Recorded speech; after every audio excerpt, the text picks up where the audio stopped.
Ukraine के राष्ट्रपति ने अमेरिका के अंदर की भारत की तारीफ। बोले भारत चीन की तरह नहीं है, भारत वेस्टर्न कंट्रीज के साथ है। यूरोपियन कंट्रीज को दे डाली भारत पे सलाह। जी हां दोस्तों, इस वक्त की बहुत ही बड़ी खबर आ रही है यूनाइटेड नेशन के 18th सेशन के अंदर से। दोस्तों, इस सेशन के अंदर दुनिया भर के ऑफिशियल एक पंचायत के तौर पर अमेरिका के अंदर इकट्ठे हुए हैं और वहां पर जिसकी जो प्रॉब्लम है उसको वो वहां रख रहा है और दुनिया के देशों की हेल्प लेके उसको सोल्व करने की बातें करता है। लेकिन इसी मंच पर जो वर्ल्ड के बड़े बड़े न्यूज़पेपर हैं जो अमेरिका के अंदर बैठे हुए हैं, वो जो दुनिया के अंदर जितने कॉन्फ्लिक्ट चल रहे हैं उन कॉन्फ्लिक्टों के ऊपर उन देशों के ऑफिशियलों का इंटरव्यू लेते हैं और उनकी जानकारी को पूरी दुनिया के अंदर साझा करते हैं।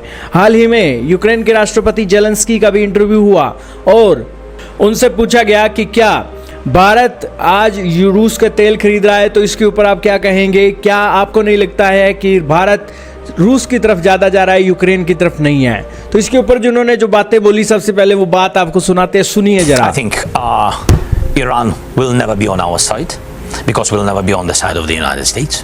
I think India mostly with us.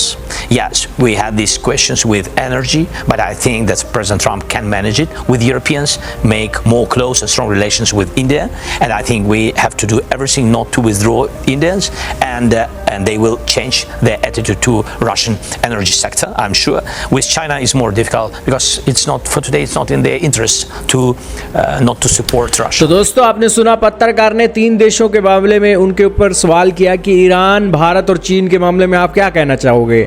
उन्होंने कहा कि ट्रंप साहब ने तो ये भी कहा है कि यूरोपियन देश रशिया से तेल खरीद रहे हैं लेकिन उसे कम होना चाहिए। लेकिन इन सब बातों के बीच जो एक जेलेंस्की हैं वो बोलना शुरू करते हैं और उन्होंने कहा कि नहीं, भारत जो है ज़्यादातर हमारे पक्ष में ही है। जरूर ऊर्जा को लेकर हमें कुछ दिक्कतें हो रही हैं, लेकिन उन्हें मैनेज कैसे किया जा सकता है इसको लेकर ट्रंप साहब लगे हुए हैं। यूरोप को भारत के साथ मजबूत संबंध बनाने चाहिए। उन्होंने आगे कहा कि हमें भारत से दूर नहीं होना चाहिए। जेलेंस्की ने उम्मीद जताई कि रूसी तेल को लेकर भारत का रुख बदलेगा। दोस्तों, भारत की यूक्रेन के ऊपर यही नीति रही है कि एक संतुलित और तटस्थ रहे हैं। भारत ने युद्ध की शुरुआत से ही बातचीत और कूटनीति के माध्यम से इस समस्या का समाधान निकालने का आग्रह किया है।